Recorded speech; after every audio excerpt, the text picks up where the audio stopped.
Olá, boa noite, boa noite. Sejam todos bem-vindos à nossa live de volta às aulas. Estou esperando aqui o João Malheiro entrar para nós iniciarmos. Essa é a primeira live que eu estou fazendo depois que o Tomazinho nasceu. Primeira live e não poderia ser melhor do que ser com o grande mestre da educação, João Malheiro.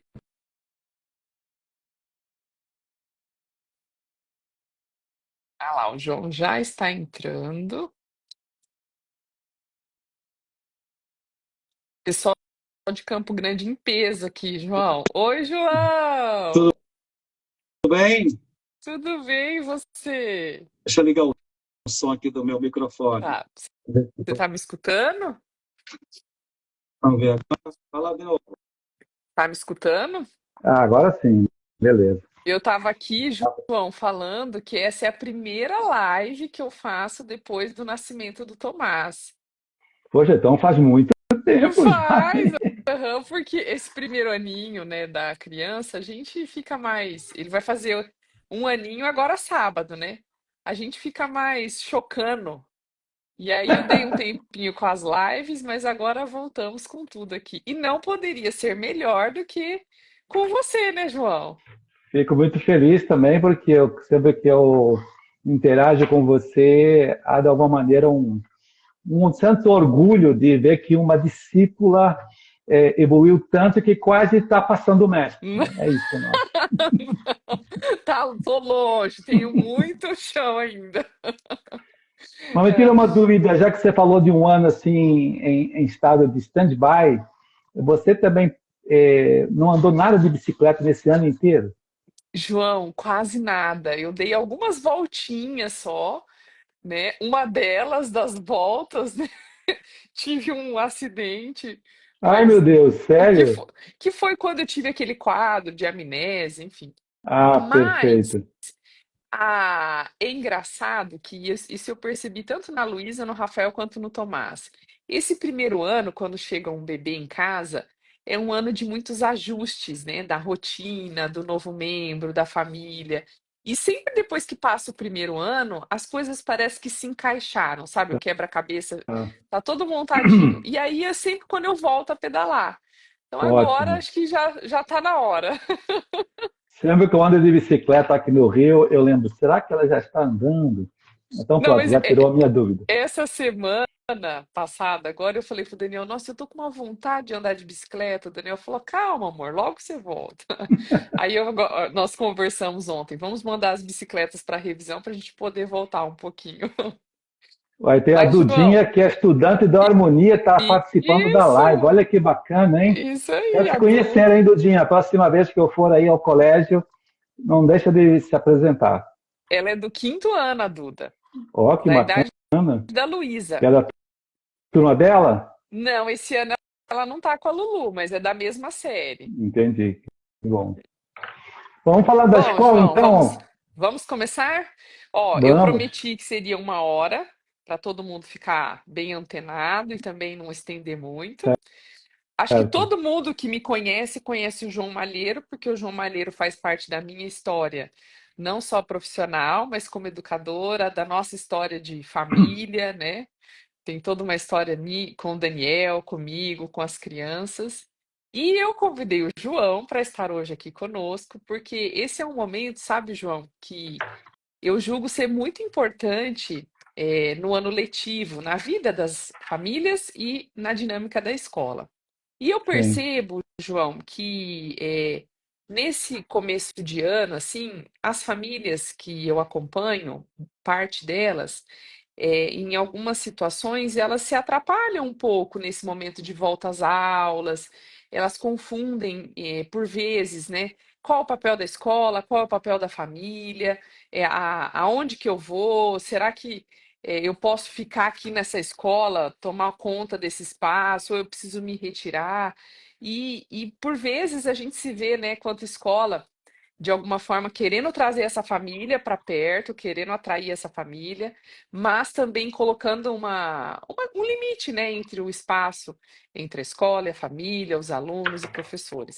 Eu queria que você falasse um pouquinho sobre isso e depois a gente vai discorrer sobre amizades também, sobre novos relacionamentos, que você fala tão bem no seu livro A Construção da Amizade, que eu sou encantada por ele, que eu acho Ótimo. que vai caber bastante para os nossos alunos também.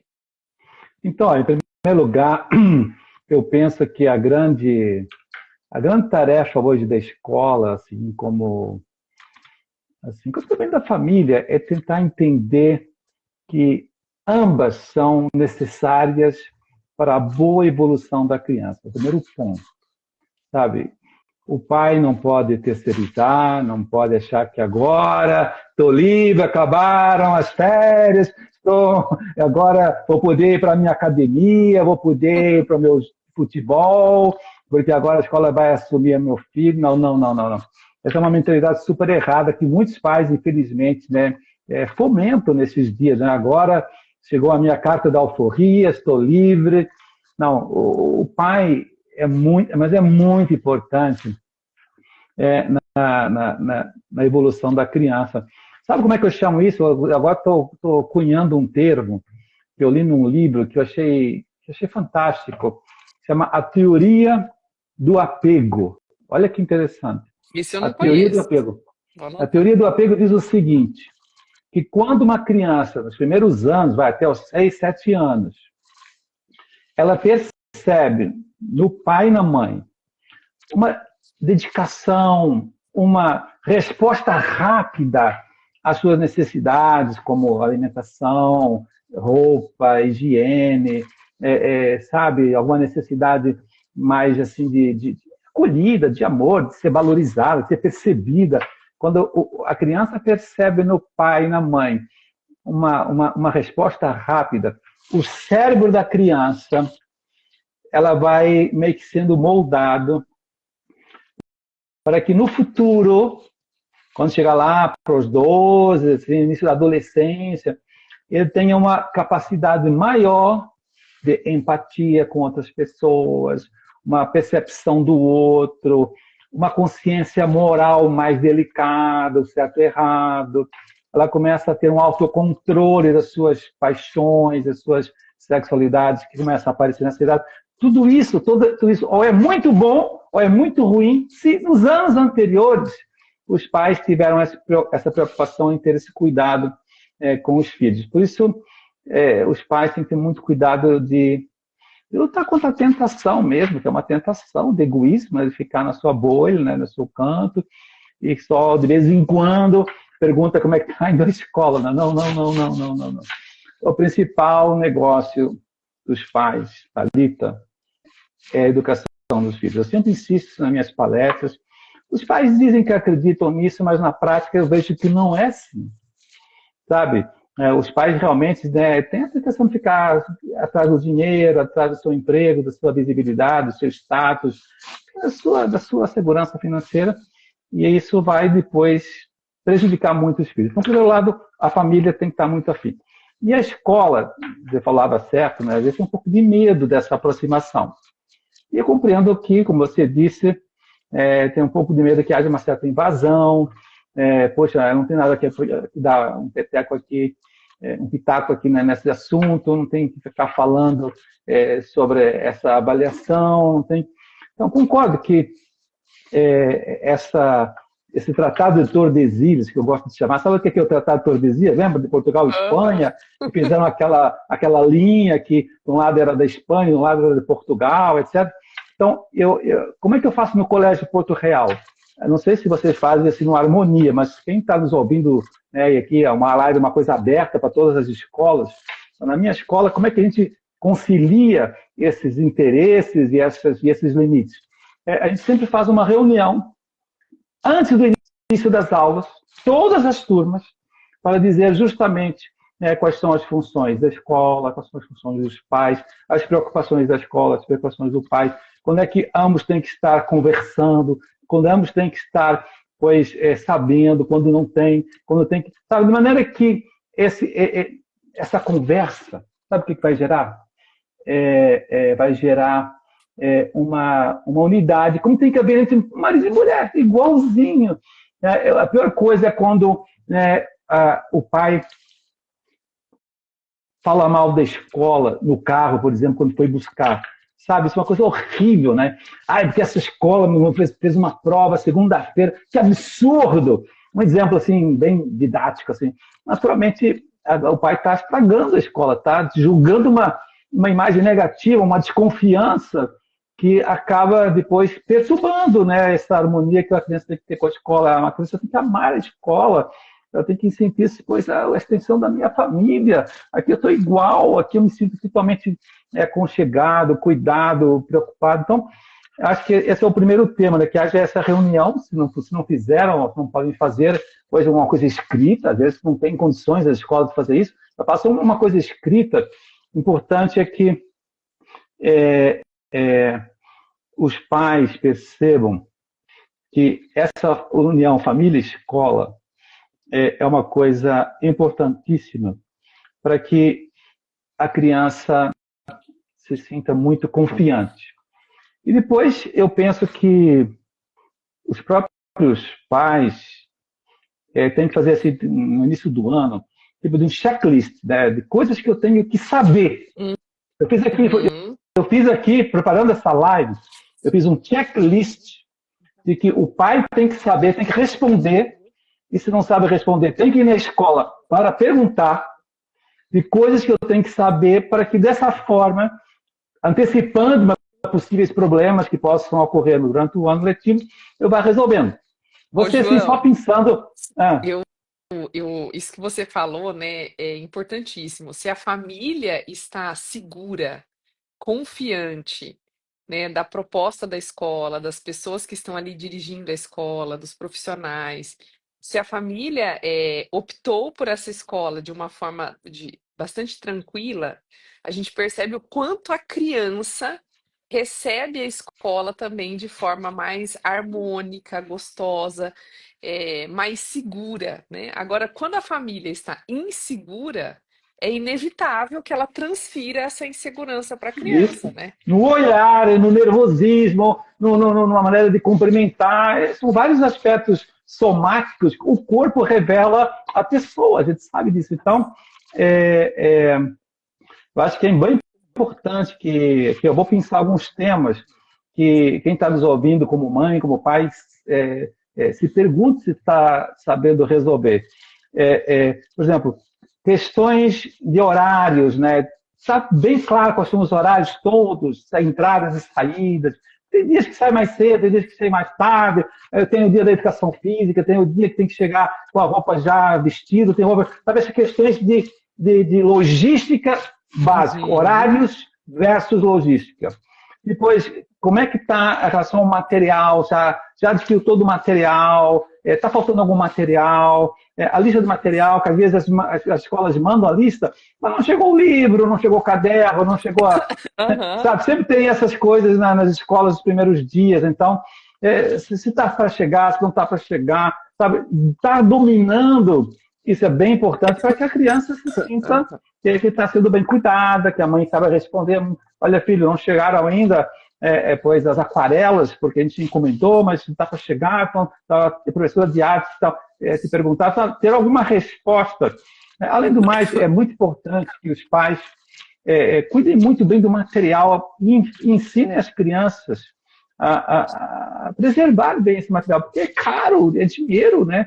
Então, ter o nome de cada coisa, de cada lápis, de cada tesoura, de cada caderno, de cada livro, um nome direitinho para não perder, porque as crianças querem Ô, João, mesmo. chamar a criança, né? Ó, esses são seus materiais, né? Vamos identificá-los, nós vamos cuidar. Então, daqui 15, 20 dias, um mês, a gente vai pegar de novo, vai olhar como que estão as condições desses materiais, né? Desde estojo, eu vejo na escola a quantidade de não só crianças, adolescentes, que não têm os materiais suficientes no estojo depois de Fez 20, 30 dias. um mês. Exatamente.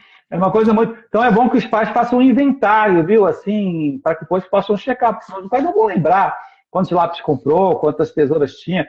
Então, haja um pequeno inventário assim, do que foi comprado, do que foi estreado, né, nos primeiros dias de aula, e depois, daqui a um mês, como você dizia, haja um pocket checklist.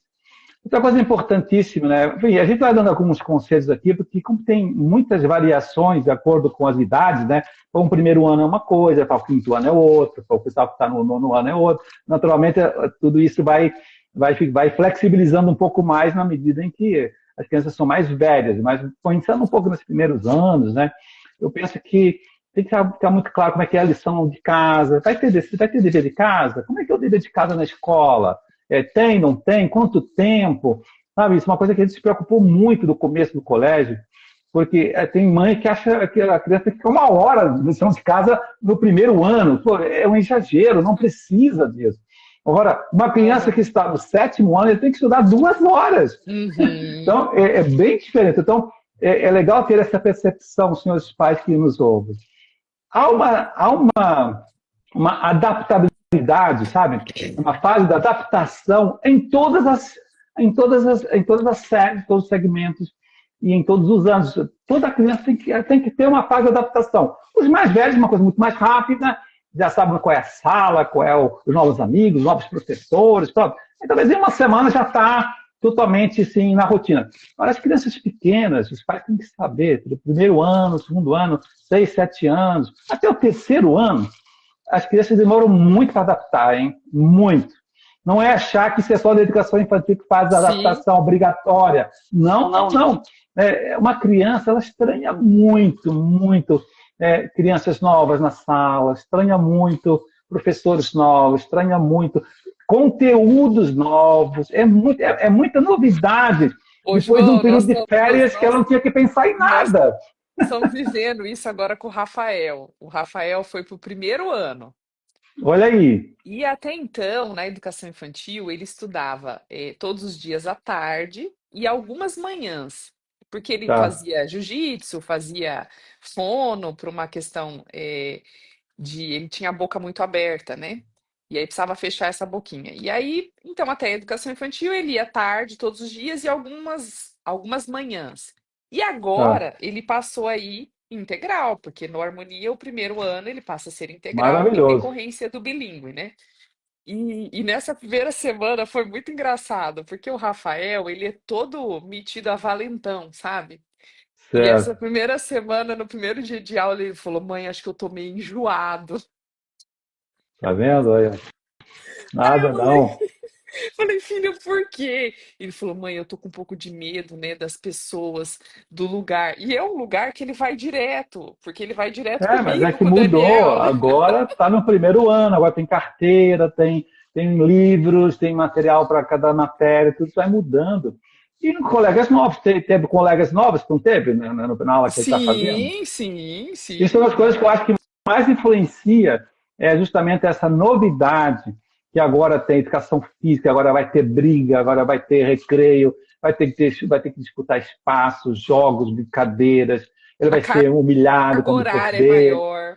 Então, tudo isso é bem importante. Bom, então, eu acho que essa fase da adaptação, para os pais que estão nos ouvindo, saibam que nos primeiros anos ela tem que ser, assim, durante um mês você tem que estar muito, muito perto, sabendo de tudo, como é que foi a aula.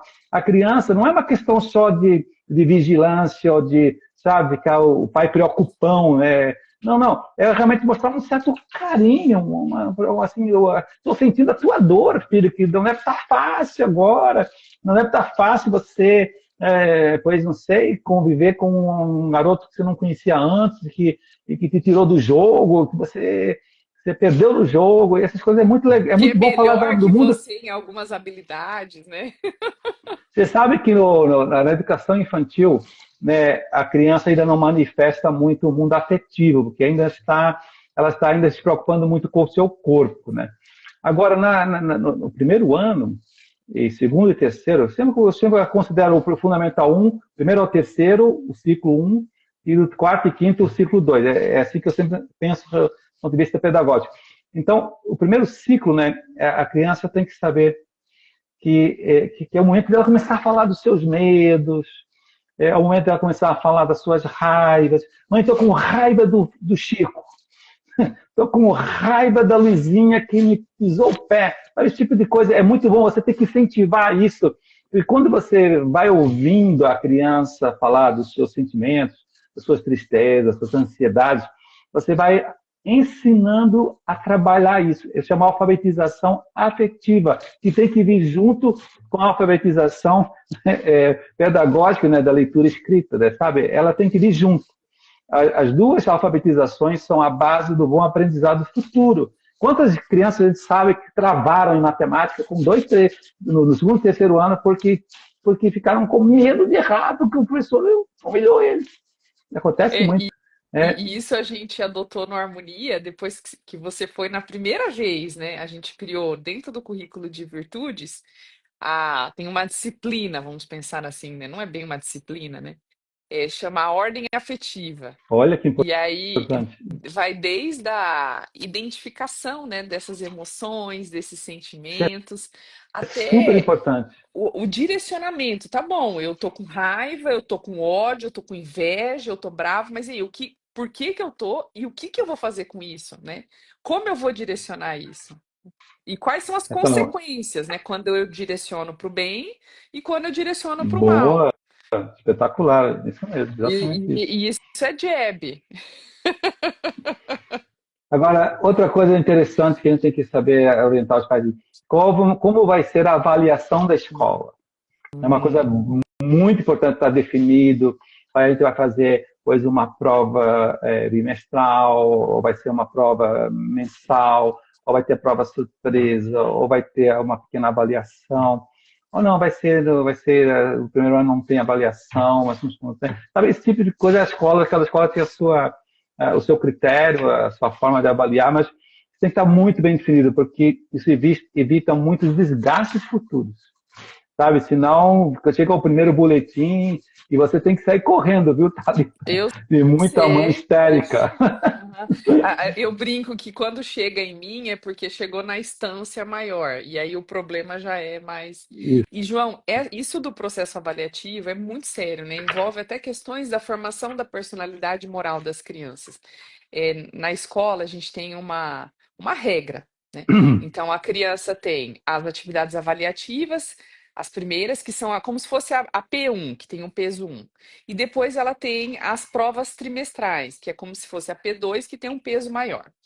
E ambas Tá, as atividades avaliativas, a criança ou adolescente, ela precisa fazer no dia combinado. Ela só certo, fará a segunda chamada valendo 100% em casos de saúde e apresentação de atestado médico. Caso certo. contrário, ela pode fazer a segunda chamada valendo 70%. E aí as famílias, por uma desorganização ou por uma falta de atenção, às vezes mesmo, do calendário lá, perdem uma prova dessa, né? Tanto uma atividade avaliativa quanto uma prova trimestral. E aí a família fala: não, mas eu não posso permitir que ele faça valendo 70%. Eu falo: a regra é clara, só vale 100% em casos de doença e apresentação de atestado médico. E aí Mas tem chega. que explicar para a mãe o motivo disso. Qual é o motivo disso? Com o espertinho, ele vai chegar na outra prova tendo estudado muito mais, tendo muito mais chance, né, do que os outros que Exatamente. tiveram menos tempo. Então, mostrar que tem uma regra com lógica, não uma regra pela regra, né? Então, isso é Exato. importante. Né? E a gente vê, João, é uma minoria, mas que tem a capacidade de me apresentar um atestado falso. Ah, eu consigo E imaginar, claramente. aí, quando eu pego uma situação como essa, eu falo: o que você está ensinando para o seu filho? Veja bem, Isso. qual é a mensagem que você está passando para o seu filho? Qual é o ensinamento? Quais são as suas intenções por trás disso? Né? É claro que é catastrófico são esses casos, né? Mas quando você traz essa perspectiva de que a família precisa estar muito antenada no processo avaliativo da escola e de como a escola leva a sério isso, né? Eu acho que define, eu diria que grande parte da relação que a escola vai estabelecer com essa criança, esse adolescente, com esses pais, né?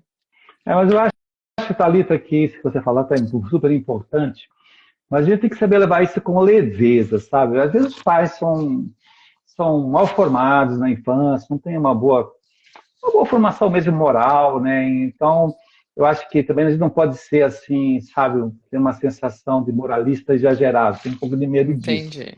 sabe? Eu acho que uma primeira vez, a gente percebeu que aconteceu isso, então, sem ficar com grandes penalidades ou escândalos, ou, enfim, chamar a pessoa com um clima de amizade, olha, bem, deixa eu explicar uma coisa, né?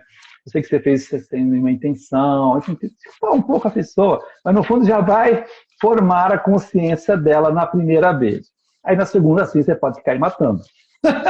Mas a primeira vez, eu sou sempre muito compreensivo com as pessoas, porque efetivamente Sim. os fins justificam os meios mesmo hoje por aí. Né? Na nossa cultura, isso a gente vê na política, a gente vê assim, em tantas novelas, essa malandragem. O malandro, imagina no Rio de Janeiro, isso aqui é a coisa mais comum do mundo. O carioca é malandro, e ele se orgulha de ser malandro. Não, e a gente tem que saber ir formando, mas com paciência, com uma certa sensibilidade moral para que a gente também não seja um cara chato, sabe? A gente tem que ter Educar muito os cuidado pais, com isso. né, João? Educar os Isso, pais, né? educar os pais. Perfeito. Depois, outra coisa que eu gostaria de falar é assim, será que o colégio está muito por dentro da saúde dos seus alunos? Você tem restrições alimentares? O que acontece se ele tem um ataque cardíaco? Para quem eu ligo? Cadê? Qual é o procedimento? A saúde das crianças, ela tem que estar muito, mas muito bem controlada, sabe? Isso é um tema que às vezes as escolas, quando começa a ter muito aluno, ela não se preocupa tanto. E eu me preocupo demais com isso, sabe? Porque há muito problema mesmo. Sim. Infelizmente, né, as crianças muito pequenas, elas se machucam muito fácil, elas têm muitos problemas de doença. Você reparou como elas ficam facilmente gripadas? E quando começa a haver aquelas ondas que são horríveis, né, que um começa a contaminar a sala inteira, né, vai perdendo depois a aula, fica tudo confuso, dá um certo nervosismo, não dá? Para mim, a Sim, mim sim. dá, né? Não, Principalmente no inverno, né? as viroses, e Isso. eu passo por isso nas duas situações, quanto diretor e quanto mãe. Que lá em casa Ah, agora, João, é assim: pega a Luísa, aí 3 dias depois pega o Rafa, aí 3 dias depois pega o Tomás, aí 3 dias depois o Daniel, e 3 dias depois. Então a gente fica 10 dias com a virose em casa. Aí na hora que tá nossa. sarando, aparece uma outra cepa.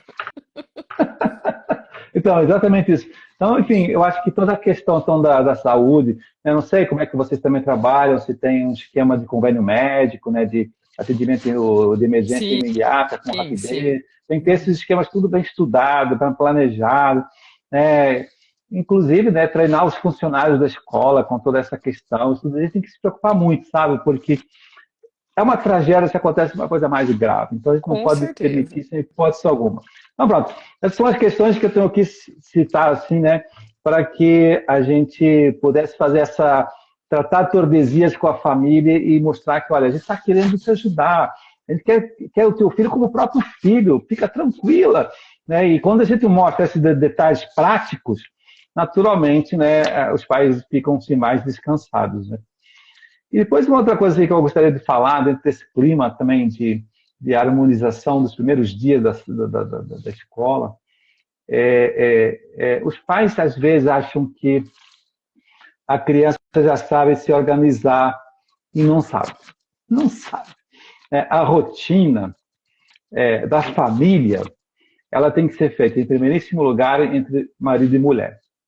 Os dois têm que Uhum. sentar e começar a definir exatamente que dias é que um vai levar, que dias que um vai buscar, qual é o horário que ele tem que sair com pontualidade para chegar. É tão ruim, sabe? Eu não sei como é que é na sua escola, mas na minha escola é muito ruim a pontualidade. Nossa, eu fico muito irritado com isso. Porque, por mais que a gente insista, manda mensagem na agenda, a gente telefona, a gente não deixa entrar, todas essas questões, os pais são um pouco não diria desleixados, indiferentes. Essa é a palavra. Há uma certa anestesia moral para esse tipo de virtude, que é a pontualidade. A pontualidade é uma super virtude, está ligado ao respeito, está ligado Uhum. à valorização da escola, está ligado à caridade com o professor, aos colegas. A Tem tantas virtudes disciplina, né, atreladas João? à própria disciplina. Então, tudo isso a gente tem que saber educar muito bem a família. Então, para isso, começa fazendo a rotina semanal. Isso tem que ser Sim. escrito num papel. E depois que foi definido esses horários, tem que ser definido, né? Atenção, isso é bem importante. Não sei como é que você pensa sobre isso. Mas assim, eu sou totalmente contra que na educação infantil a criança faça muita coisa depois da escola. Não, Eu acho que ela tem que totalmente ficar em contra. casa, ela tem que estar com a mãe, com os irmãos, com os vizinhos, brincando e tal, tal. Lá No em máximo, casa, assim, João, no máximo, uma atividade extracurricular, pode ser um isso. judô, pode ser uma natação, um De futebolzinho. preferência no contraturno, né? Isso, de preferência contraturno. Mas, sabe, às vezes os pais hoje têm essa obsessão de achar que na rotina do filho ele tem que ter a agenda toda lotada de atividades. Isso é uma coisa totalmente falsa, totalmente errada, sabe? A criança não precisa e não é conveniente Totalmente que ela. ativista, né? E isso, ela vai ficando já estressada quando é pequena, quando ela foi feita para brincar, ela foi feita para estar em casa com paz, brincando com uma tampinha de Coca-Cola. É ótimo a criança brincando com uma tampinha de Coca-Cola. Eu brincava com os meus irmãos, fazíamos pistas, né, na casa inteira com fita crepe, a gente fazia, se divertia tanto, enfim, um exemplo entre mil. Mas, enfim, agora, quando chegou o Fundiunca, agora o Rafael já está no primeiro ano, já há uma tentação assim, bom, agora que já está no primeiro ano, é importante que ele faça tênis, equitação, inglês, alemão. Não, também não. Duas no máximo, duas no máximo. Esse é o meu Uhum. critério, cara. Antes que eu insisto com os pais. Eu estou muito preocupado, sabe? Já que você falou do tema da amizade, eu estou justamente muito preocupado que cada vez mais eu noto que as crianças estão com dificuldade de fazer amigos. E os pais não percebem que essa Aham. dificuldade nasceu quando ele tinha 6, 7, 8, 9 anos. Que é a idade justamente de eles aprenderem o embate, a idade de compartilhar espaços, ideias, jogos, aprender a perder, aprender coisa, não sei, a disputar.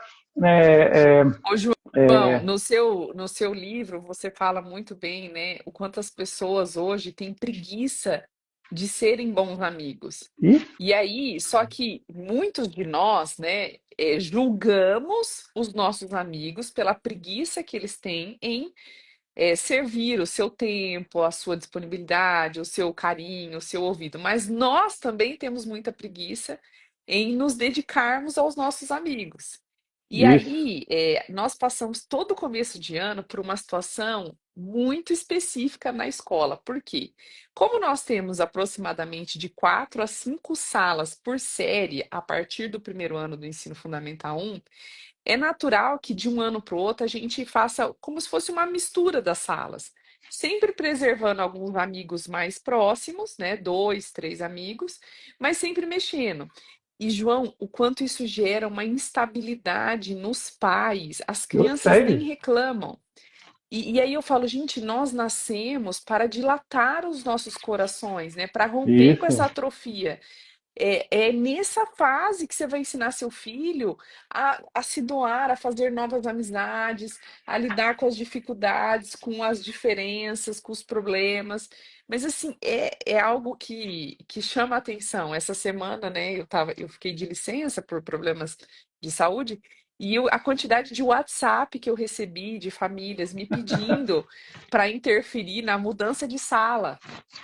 nossa, isso é coisa horrível. Nossa, horrível. Eu sei, então.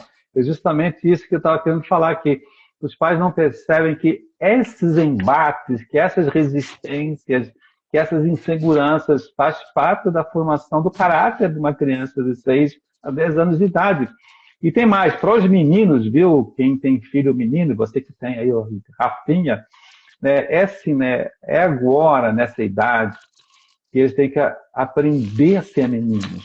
É muito importante. Tanto é que no meu colégio, você sabe, né, a gente separa os meninos das meninas, por meio motivo, porque isso já é o natural neles. Eles querem se separar mesmo. Mas por que a Aham. natureza provoca isso nos meninos? E também nas meninas?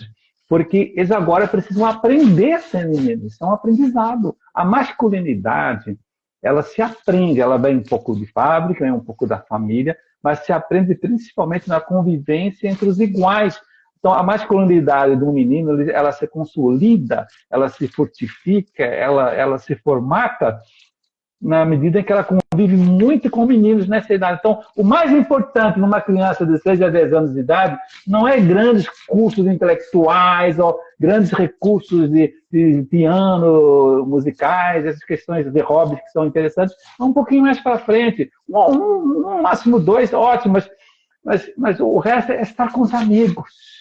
Eles têm que estar com os amigos. Tudo bom, Daniel? Saudades? Então, cara, é Ô, muito João, importante. e você vê, a nossa escola, ela é mista, mas é nítido a, a separação dos meninos e das meninas no E isso colégio. é natural, eu sempre Eles digo, né? No meu basicamente colégio, se vê como rivais, assim. e é Eles tão criam bom um quando, paredão na sala, sabe? Eles criam. no Porto Real, quando a gente começou o colégio, o primeiro ano, o colégio então, tinha salas separadas, o recreio era misto. E Aham. havia 2 espaços de recreio. Então era incrível.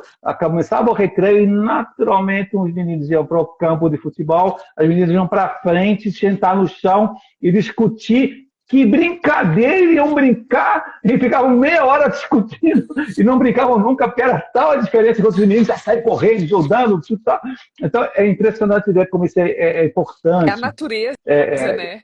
É a Então, natureza. os pais sabendo disso, então não desperdicem essa fase da vida enchendo a agenda do filho com atividades.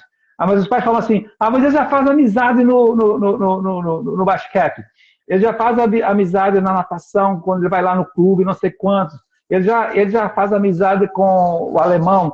E eu falo, não faça amizade, porque isso não é amizade. Amizade, isso é um coleguismo extra classe, Aham. que ele vai lá, aprende, mas não está nem aí com os meninos. Eu noto isso, eu já fiz vários testes, que às vezes eu pergunto, você não conhece um fulano da tua outra escola que está fazendo cultura inglesa com você, terça e quinta?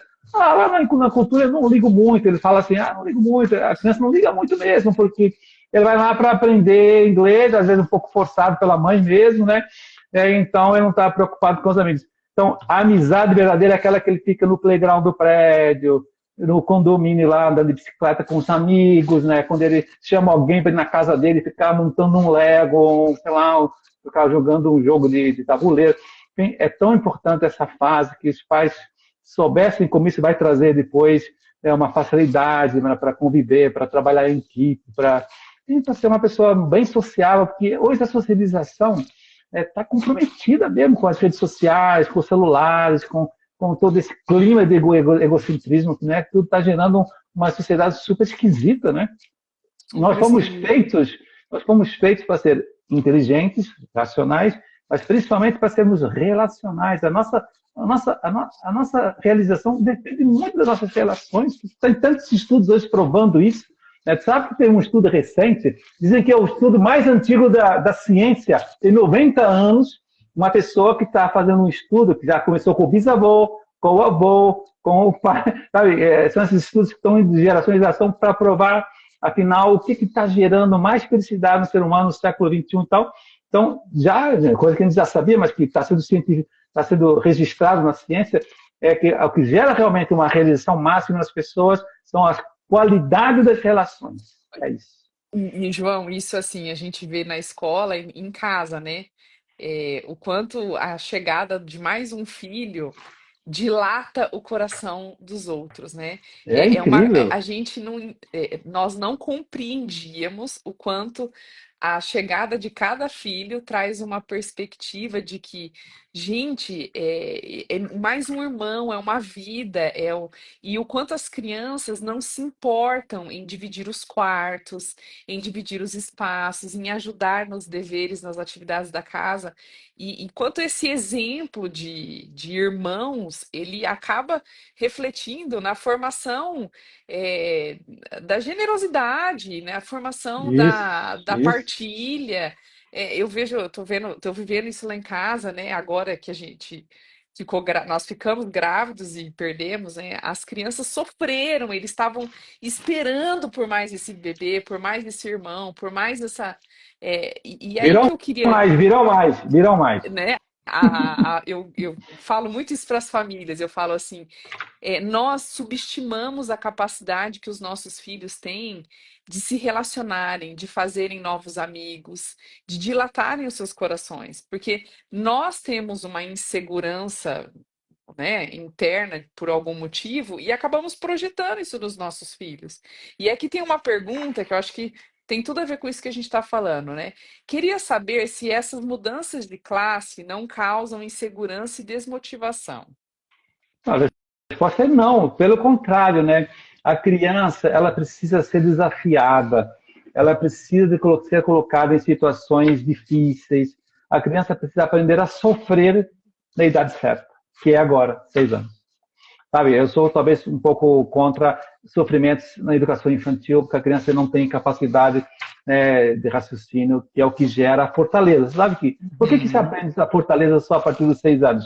Porque ela agora, com a razão, ela consegue projetar que vai vir um bem maior daqui a pouco. Vou esperar um pouquinho, eu vou ler o livro, mas depois, que alegria quando acaba um livro. Agora eu vou fazer um jogo mais demorado, montar um Lego daqui 1.000 peças, mas depois, que alegria. Então, ela consegue projetar a sua racionalidade os bens chamados imediatos que vêm depois, que são, no fundo, nós temos que aprender a descobrir na nossa vida, que os verdadeiros bens são fruto de muito esforço, sangue, suor e lágrimas, e depois que chegam, valem muito mais a pena. Aqueles rapidinhos, facinhos, não valem nada.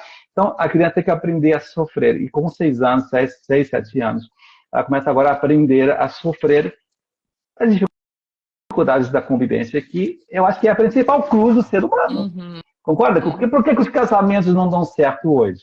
Porque, na verdade, o marido e a mulher ali não estão prontos para a maturidade afetiva de se ceder no orgulho, né? De não E ficar com porque inveja foram do marido. privados a vida inteira, né, João, dessa convivência, E desse dessa. aprendizado, é um Isso, aprendizado. aham, exatamente. Então, as crianças hoje têm que aprender, na idade certa, que é com 6 a 10 anos de idade, que é a idade da fortaleza, ela tem que aprender justamente que ela tem que sim, né, esperar na fila, ela tem que sim, né, emprestar, pois, um caderno, ela sim não vai poder entrar no time agora, não foi escolhida para ser do time, ela não vai na festa porque não iam todos, sabe? Esse tipo de sensação, os pais não podem carregar, né, assim, essa crise afetiva. Não, não, não. Os pais têm que vibrar que é agora que ela tem que aprender que a vida é assim mesmo, a vida é como ela é.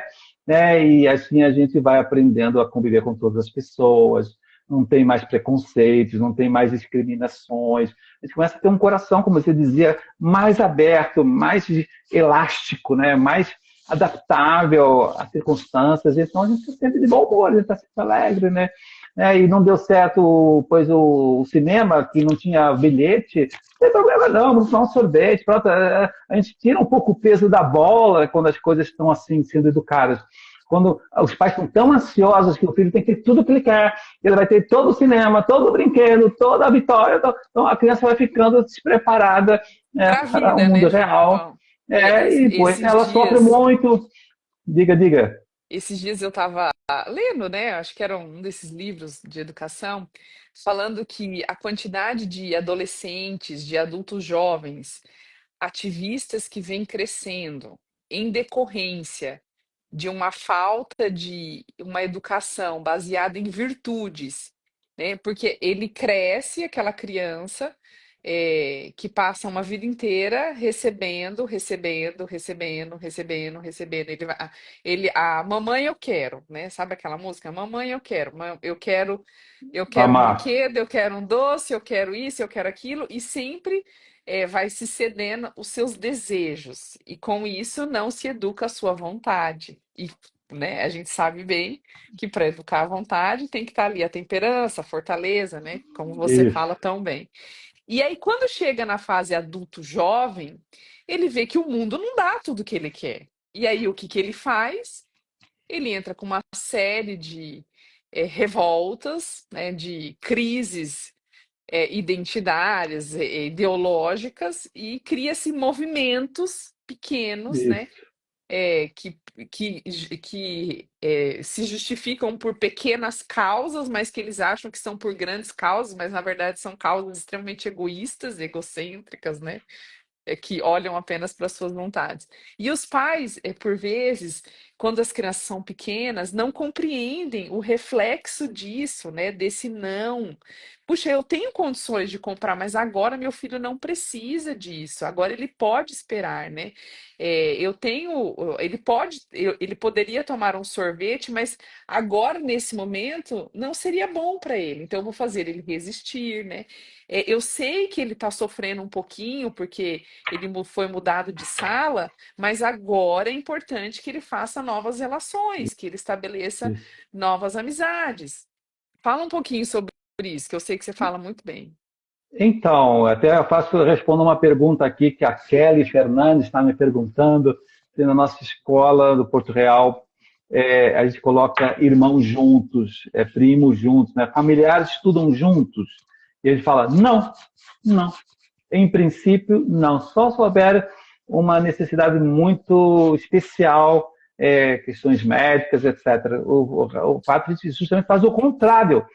Na escola, os irmãos gêmeos, os primos, separa, porque é exatamente o mesmo motivo que a gente está expondo agora, né? Que a criança precisa aprender que a amizade é uma entrega, é um serviço, é uma doação.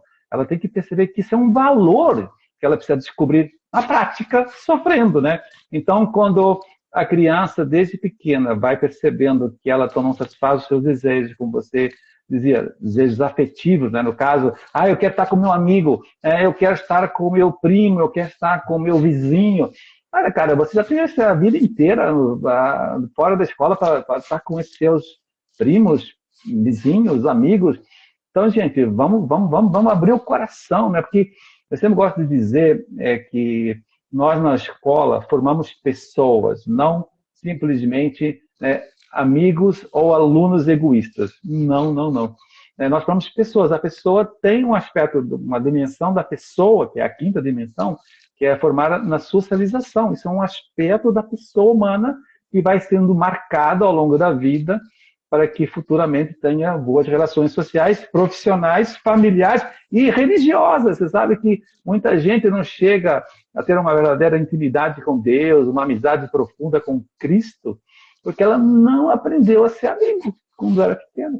Porque a amizade com Cristo não é aquela coisa sentimental, que a pessoa chora quando vê Cristo na cruz, como lá no filme do Mel Gibson. Tudo bem, aquilo até está bem feito, mas não, a amizade com Cristo, a amizade com Deus, uma religião séria, é quando a pessoa não está muito disposta a ir numa missa e vai lá por amor, vai lá por entrega. Não está muito disposta, pois, a ajudar a mãe a colocar a mesa para o jantar. Ele lembra que aprendeu na aula de religião que amar é sacrifício, então ele vai oferecer aquele sacrifício a Deus, servindo a mãe no jantar. Então, quando ela começa a ter essa vida espiritual interior e profunda, a criança começa a ter a verdadeira vida interior, que é o que se costuma chamar esse tipo de relação com Deus. Então, é tão bonito ver uma criança que já tem vida interior. Nossa, uma coisa tão linda, né? Não uma coisa sentimental, mas uma coisa mais assim, da força Profunda, de né, vontade, João? que vem da vontade, né? O amor, o principal, a potência que mais contribui para o amor é a vontade, é o homem de boa vontade, já diz a Bíblia, né? Então a gente tem que incentivar os filhos a criar essa vontade bem disposta para a entrega, para o serviço, para fazer o que não gosta, para ceder na sua vontade, enfim, para tornar o ambiente ao seu redor agradável, ser uma pessoa legal, uma pessoa que todo mundo gosta, né? Não é legal que na escola sempre tem nessas crianças que todo mundo gosta, porque ela é meiga, porque ela é simpática, porque ela tem iniciativas, ela é solidária, ela é sempre a primeira a servir, tal. Sempre tem na escola essas crianças, né? E sempre tem o contrário, né? Aquela que sempre dá problema, aquela que é indisciplinada, que está sempre na direção, é que a mãe que está toda hora na escola, a gente nem aguenta ver mais a mãe. Então, esse tipo de coisa, infelizmente, né, tem também. Então, a gente tem que saber, formando os pais, que, olha, a amizade é uma coisa que demora muito tempo para consolidar. Eu sempre digo que tem dois elementos básicos desse livro que você citou, que eu escrevi, que chama a construção da amizade. Eu falo que, em primeiro lugar, nasce de uma admiração entre duas pessoas, né? Então, essa admiração nasce da convivência, né? Pô, aquele Léo, ele joga basquete, ou ele também gosta de selos, ele também gosta do Senhor dos Anéis, e também esse gosta de bicicleta. Então, começa sempre esse primeiro momento, né? Que é a fase do coleguismo, que é uma fase boa, uma fase que a gente tem que incentivar, portanto, a ter muitas opções para a criança poder se conhecer, e conhecer os seus dons, os seus talentos, as suas capacidades. Mas depois vem o principal. A verdadeira amizade ela só se consolida quando entra na fase do sacrifício, de fazer o que não gosta, de ceder quando não está com vontade, enfim, de aprender a alegrar os outros, né, a ser uma pessoa, isso, né, solidária, tudo isso se aprende, não é uma coisa natural. Tem alguns temperamentos que têm mais facilidade, né, o colérico, por acaso, tem mais facilidade para isso.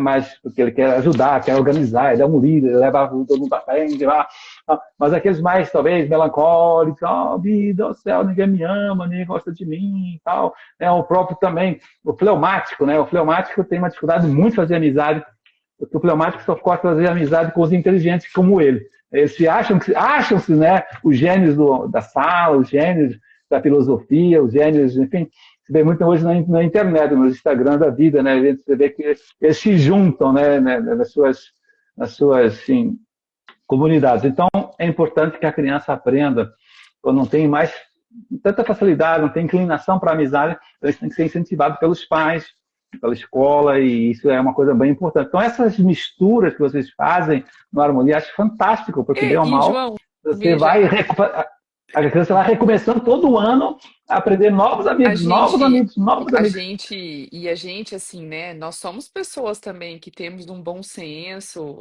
avaliamos as circunstâncias. Então, normalmente, irmãos não estudam na mesma sala. A gente sempre sugere, principalmente gêmeos. Agora, quando tem uma situação, né, pontual, a escola não vai se opor a um desejo, familiar que não vá também interferir o trabalho, né? E existem outros casos, né? Então a gente sempre sugere primos, quando muito pequenos, não fiquem na mesma sala. Mas isso não é uma garantia de que quando eles estejam lá por volta dos 10, 11 anos, eles possam estudar um ano juntos, Sim, né? E a sim. gente experimentar, viver aquela situação, ver se vai dar certo.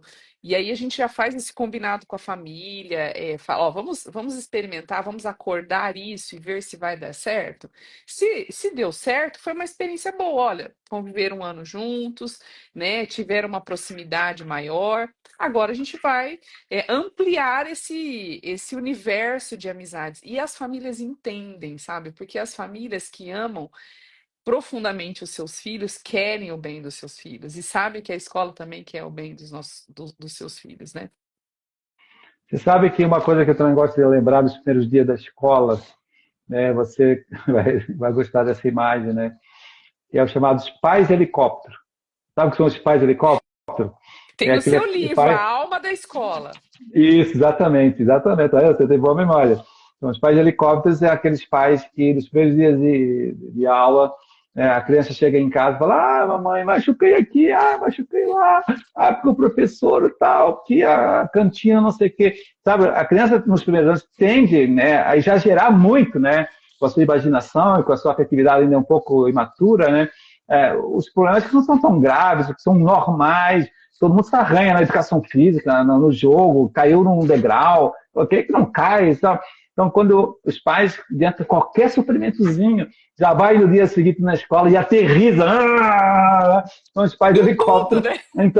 Então, esses pais, de alguma maneira, também não estão sabendo, né, colocar o peso certo, né, na questão, né, e acho que isso também os pais têm que se cuidar um pouco mais, né.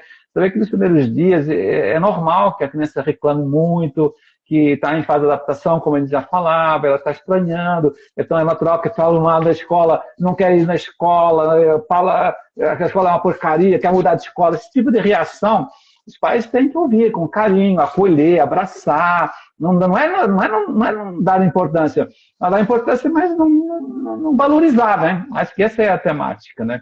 João, e eu aprendi muito, e eu falo muito para as famílias quando eu atendo, é assim, ó, as famílias falam para mim, Thalita, meu filho não mente. Eu falo, não, veja, eu não estou dizendo que seu filho mente, eu estou dizendo apenas que nós adultos que somos precisamos interpretar a realidade. para eles, né? Que por vezes eles trazem de uma intensidade muito voltada para os seus desejos. E aí, quando a gente avalia o contexto, a gente vê que não foi naquela intensidade. Então, eu não estou Isso, dizendo que seu filho está mentindo, eu estou dizendo apenas que nós, adultos mais maduros, precisamos emprestar os nossos conhecimentos, as nossas experiências, para interpretar de fato o que aconteceu. Né? E aí é engraçado que quando as crianças, principalmente as da educação infantil, né, passam por essas situações, os pais falam assim: não, mas eu tenho certeza que aconteceu isso. Aí a gente vai, apura. Ah, tá, então foi assim. E aí teve um episódio comigo. O Rafael devia ter uns 2, 3 anos, uns 3 aninhos. E eu pedi pro meu pai buscar ele na escola. Eu ia ter uma reunião. Eu falei, pai, hoje eu vou atrasar, você pega? Aí meu pai buscou o Rafael e colocou ele no carro. E ele falou pro meu pai assim: vô, você tem que falar com a minha mãe. Essas professoras vão me matar, elas estão acabando comigo. Meu pai me ligou, falou: minha filha, você precisa ver o que está acontecendo na escola com o Rafael. Porque ele falou que as professoras vão matar ele, que ele não está mais aguentando. E um dia antes, eu e o Daniel estávamos conversando sobre uma situação e brincamos um com o outro assim: gente, esse negócio ainda vai matar a gente, né? Eu falei: Daniel, só pode ser isso. Ele escutou. com A certeza, né? professora Porque não deve sabe o que quer ter dizer aquilo. professora Agora, deve ter dado uma chamada nele numa determinada circunstância e ele falou: ó, vocês vão me matar. agora é Ah, importante, viu, Thalita, um último conselho que eu gostaria de dar para você, que nós lá no colégio fazemos, não sei se fazem isso lá no Harmonia, que é o seguinte, né? Tem famílias novas na escola, não é verdade? Algumas sim, entraram agora, né, não conhecem bem a escola, não conhecem bem alguns costumes, algumas tradições. Seria tão bom que vocês tentassem compensar, talvez, essa falta de informação, enfim, essa falta de acolhimento. As filhas devem sentir-se um pouco inseguras, tímidas, né? Então, talvez fazer algum encontro das famílias novas, para que venham à escola de forma extra, né? Para um café da manhã, para uma coisa assim mais familiar, né? Para que, de alguma maneira, vocês se aproximem, vocês se lembrem quem são, quem não são, por que vieram para a escola, por que mudaram para Campo Grande, enfim. Tudo isso é muito interessante, sabe? E quem faz isso na nossa escola é assim, cada turma nossa, cada sala de aula nossa, tem um pai e uma mãe, portanto, um casal, que se encarrega de fazer isso. É bem olha, legal. muito Sabe, a legal. gente chama casal encarregado de classe, pai-sec. Então, a gente pega aqueles pais mais antigos, que são mais confiantes, que gostam da escola com, enfim, com muita paixão. A gente fala: olha, você não toparia ser o pai sec desse ano e chamar esses pais para fazer aqui um café da manhã, vir aqui. E eles é que ligam, não a escola. Eles é que ligam para organizar esse evento, porque assim, esse ambiente familiar, né, entre as salas é tão saudável que de alguma maneira vai criando a família e a harmonia, sabe? É muito Aham. importante isso. Então fica aí esse conselho, porque isso com os pais novos, quando Tô eles começam a anotando aqui. sentir-se valorizados, se sentem, pois, sei lá, né, percebidos, eles começam a gostar muito da escola, porque veem que a escola também é para eles, né? Porque tem novos amigos, tem novas agora novas referências. É tão bom quando um pai se sente ajudado e não tem só aquela lista do WhatsApp chata para reclamação, sabe como é que é, né? Aham, com certeza. João, eu fiz aqui como uma boa colérica. Eu anotei todos os pontos que você trouxe hoje pra gente. E aí vou só passar. Se eu esquecer de algum, Tá. você me fala, tá bom? Então o João Olha lá, hoje está falou. dizendo aqui, hoje tinha um pai perdido na escola, está dizendo aqui a Silvana. Hã? Hoje o quê? Hoje tinha um pai perdido na Sim. escola. Mas sempre acontece, né? E aí nós precisamos usar da nossa generosidade para ajudar a se encontrar, né? Exatamente. Então vamos lá. Você falou sobre a importância dos pais se interarem com os horários desde o começo, a logística da família, a dinâmica da família, tudo isso ser pensado de forma antecipada, para que as coisas fluam de uma forma mais harmônica. Segundo ponto que Isso. você trouxe, fazer um checklist junto com a criança sobre os materiais, uma espécie de um inventário, né? Para que ela dê Isso. valor nisso, para que ela conheça, se aproprie, cuide, né? Crie esse sentimento de responsabilidade com aquilo que é dela e que foi conquistado com bastante esforço, né? Pelos pais que Isso. trabalham, que querem o bem de toda, da criança e da família. Da Terceiro roupa ponto, também, ó, eu me preocupo muito com os roupa de educação física, uniforme. tênis, meia, uniforme. Eles têm que valorizar muito que aquilo é uma identidade. Estão vestindo a camisa da escola, eles têm que, como se fosse a bandeira do país, é uma coisa que eles têm que aprender desde pequenininho, que o uniforme tem mais um significado muito mais de identidade, enfim, de valores do que só uma roupa por pura e simples, né? E assim como a roupa, né, João? A higiene, o cabelo, o Sim, sapato, tudo, tudo. né? Isso é É, importantíssimo. A quando a gente família vê uma estar criança atento, né? chegando suja, desmazelada, a gente já vê que não está bem aquela família, ela não está bem. Com mau hálito, né? Tem tudo a gente tem que ficar de olho. Eu brinco com os meus Isso, filhos, eu falo, é desagradável você conversar com uma pessoa que está com mau hálito. Então, o que que você pode fazer para cuidar da sua saúde, né? Para boa. estar atento a isso. Terceiro ponto, saber como é o dever de casa, como essa tarefa, né? Que normalmente ele é proporcional à idade, à série, à faixa etária, que as mães ficam muito ansiosas lá nos primeiros anos do ensino fundamental. Ah, mas tem pouca tarefa. Sim, mas é porque é para ter pouca tarefa mesmo, né? E Isso, depois que eles vão crescendo, essa tarefa vai aumentando de quantidade e também de complexidade. O isso, quarto ponto: todos os segmentos têm um período de adaptação, principalmente isso, os menores. A adaptação isso. é maior na educação infantil, mas também no Fundamental 1 tem-se um período de adaptação que a família precisa estar próxima, né? Precisa estar Principalmente ali. até o terceiro ano, eu vejo como tão prioritário quanto a educação infantil. Coloquei até o terceiro ano aqui. Isso, E aí, ótimo. nesse momento, você fez um parêntese sobre a importância da alfabetização afetiva, que é um Isso. momento importante para escutar a criança, né? Entender o contexto os fatos aconteceram, ser intérprete da realidade, né? Ajustar ali as emoções, direcioná-las, fazer essa educação afetiva mesmo. Abra um parênteses aí, já que você está listando, põe assim um pontozinho nesse ponto, que é muita leitura nessa idade, para que na leitura haja essa alfabetização afetiva. É através da leitura, com pai e mãe, ali lendo junto depois do jantar, um conto, uma parábola, enfim, um conto de fadas, tudo isso é tão importante, porque esses contos foram feitos para esse trabalho da alfabetização afetiva, né? Que a criança fica com medo do lobo, você fica com raiva do príncipe mal, você sabe? Tudo isso é muito importante. Também usar da leitura, até porque ele também começar a gostar de ler, saber que é um hábito bom e sadio na família, todo mundo lê em algum momento do dia. Então, a dica está super indicada, né, que até o terceiro ano esse hábito seja arraigado para que ele depois leia sozinho, sem ninguém ao lado. Hoje bom, eu adoro contar as pérolas, né? E esses dias eu estava fazendo uma leitura em voz alta para o Rafael e a Luísa ela adora ouvir. E eu sempre deixo, né? Porque ela gosta de escutar. E aí conta a história de três irmãos trigêmeos que têm uma postura muito legal entre eles. Eles se respeitam, a relação com a mãe, né? E aí eu falei, olha, gente, esses são bons exemplos, né? De irmãos que a gente pode olhar para o livro e aprender, né? Aí tá, passou um tempo numa outra situação, eu estava bem brava com ele, estava um pouco sem paciência. Aí a Luísa e o Rafael falaram assim: mãe, a gente tem que aprender com os irmãos do livro, mas de repente você também, mãe, poderia lembrar da mãe dos trigêmeos, né? Como ela Toma! Como ela é ela tem uma paciência, como ela é zelosa, como ela é calma. O Daniel estava no carro, ele começou a passar mal de rir.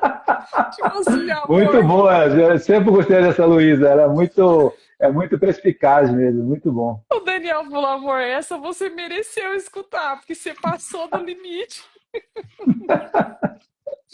Mas vamos lá. Então, quinta dica do Jeb. estar ciente do processo avaliativo da escola. Como Isso. funciona esse processo avaliativo, como é dividido, qual o peso, qual a nota, né? Isso é importante os pais saberem e acompanharem. Isso. Sexto ponto, o colégio precisa estar por dentro da saúde das crianças, né? Isso, Como, bem importante. quais são as particularidades, alergias alimentares, problemas físicos, né? Se tem uma equipe que passou pelos cursos de primeiro socorro, se tem um pronto Isso. atendimento rápido, isso é básico, né? Aí você trouxe a perspectiva de que a criança, sétimo ponto, ela não sabe se organizar sozinha e que os pais precisam ensiná-la, acompanhá-la, participar desse processo até que elas adquiram essa habilidade com a maturidade, né? E E deixa eu tudo abrir um isso. parênteses aí. Os pais têm que adorar, dos 6 aos 10 anos de idade, de um, a autonomia, autonomia, autonomia. Isto Uhum, é, a criança tem que aprender a fazer tudo sozinho, quando ela já pode fazer, está na idade de fazer, e não façam por ele.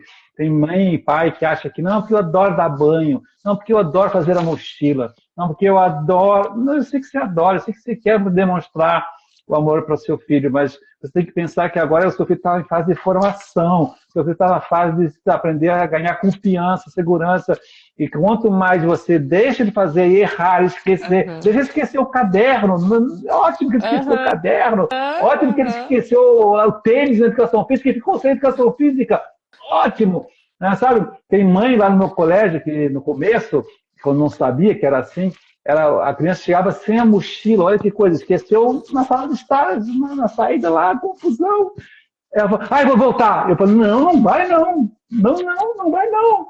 Deixa ele ficar sem mochila, sem material, ele vai ficar o dia inteiro à toa. Ele amanhã E você vai ver, você não vai lembrar. amanhã ele vai trabalhar em dobro, Isso. né? Então, eu acho que esse tipo de trabalho, eu sei que tem pai que tem muita dificuldade em assumir a autonomia, mas gente, a gente tem que lembrar que a gente está ajudando o filho a evoluir corretamente, né? Não está só brincando com o filho, não. É uma responsabilidade muito grande educar nesses momentos certos, a autonomia dos 6 aos 10 anos de idade. Então, não faça nada pelo seu filho que ele já pode fazer sozinho nessa idade. Isso é um princípio básico. Vai, continua. Estou gostando dessa listinha. E João, amanhã e você as. publica no seu Instagram, Vou, faz uma vou. listinha e eu reply. Eu Fechou. reply. Fechou. Ô, João, só uma observação. E as crianças, elas usam desse momento, né, normalmente para pegar os nossos afetos. Ah, mas você não vai me ajudar? Puxa, mãe, mas você não pode fazer isso mesmo? Você não pode fazer esse favor para mim? Eu tenho um lá em casa assim que fala, mas você não pode nem me ajudar? Ele fala, não pode nem me ajudar um pouquinho? Ele fala. Chega uma É, hora que eu tô com peso na consciência de não ajudar ele. não, não fica não. Eu, pelo contrário, eu vivo com essas situações. Eu adoro ferrar os meus filhos e meus alunos. Mas É muito bom. continua. O oitavo ponto, sobre a importância das amizades, né? Então, as situações em que nós mudamos de sala, as situações em que precisamos separar os irmãos, né? Os momentos em que os meninos têm essa particularidade do desenvolvimento da masculinidade, que eles aprendem não só com as suas famílias, mas também com os meninos da própria idade, ali daquela faixa etária, o quanto essa convivência fortalece a identidade masculina e o quanto isso é bom, Isso é né? muito importante, Muitos pais às vezes fundamental. me procuram no F1 e falam assim, nossa, mas tá com um ranço, tá rechaçando o sexo oposto. Eu falo, mas essa é uma fase que acontece isso, é É isso natural. aí. É Não isso. precisa ficar Alarmado. inventando. Exatamente.